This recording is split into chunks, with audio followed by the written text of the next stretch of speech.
Hi, I'm Dr. Manjiri Somushekar, lead pediatric surgeon at Astra Hospitals, Bangalore.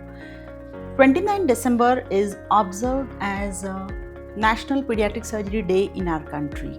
So this is to spread awareness about the different surgical problems happening in infants and young children and make the parents or the caregivers aware of these problems. A pediatric surgeon is a surgeon who deals with the surgical problems, does the operation on young children right from day 1 of life till 18 years.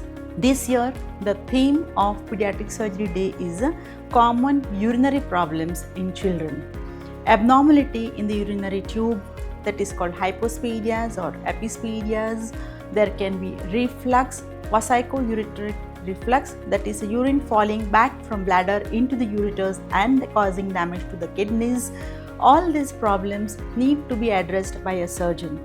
Or it can be obstruction in the tube coming down from the kidney towards the bladder, that the commonest cause is a pelvic-ureteric junction obstruction.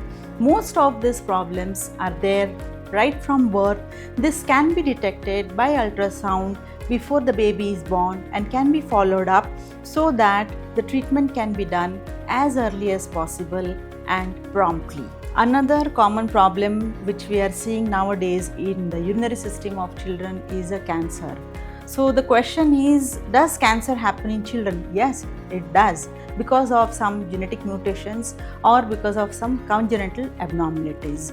First one which is seen commonly is a Wilms tumor. It is a tumor arising in the kidney and it appears in children as young as 1 year old. And again common is a bladder cancer, which is more common is a rhabdomyosarcoma. It appears into the bladder or the bladder neck, which is again treatable, though the treatment is long, but appropriately it should be approached and treated timely.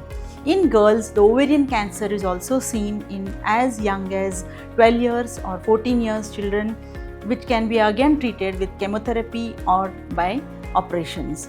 So this information needs to be properly known by the parents or the caregivers, identify the symptoms and approach a proper pediatric surgeon to take a proper treatment for your child.